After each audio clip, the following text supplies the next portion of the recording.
This is Tim Bryce with my column entitled, How Much Do We Really Use Our Head? Ever wonder what goes through people's heads? Or maybe you've heard yourself say, What the heck are you thinking of? It shouldn't come as a surprise to find a lot of people don't use their head during the day. A couple of years ago, I wrote a paper entitled, Increasing Brain Power. Although the intent of the paper was to suggest ideas for sharpening worker acuity, I made the observation we typically don't use our head as much as we assume we do. First, we typically rest or sleep for 8 hours each day, whereby the brain is not truly engaged. We then spend 8 hours for work and 8 hours for personal time. In the typical workday, office workers are normally 70% effective, meaning they spend about 5.5 hours on productive work. During personal time, we perform pet projects and hobbies, pay the bills, run errands, attend a meeting or function, relax, and wake up or go to sleep.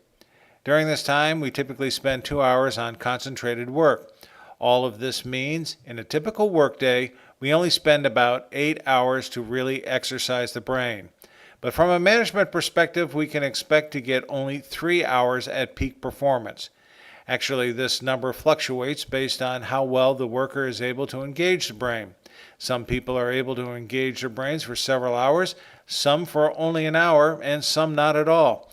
I guess what I'm getting at is that people tend to operate at a primal level most of the day, representing nothing more than their basic instincts and reflex actions.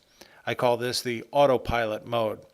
We see this on our commutes to and from work, we see it as we shop in stores, and we see it as we zone out watching television.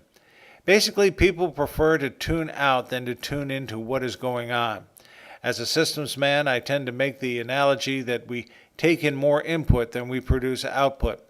Because of this, we are highly susceptible to subliminal messages from the media and are easily influenced.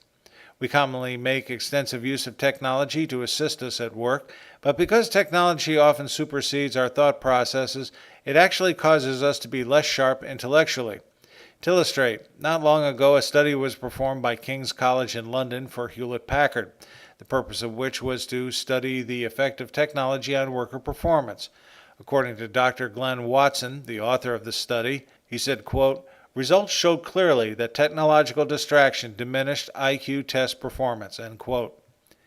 Basically, the study said excessive use of technology can have an adverse effect on a person's brain power.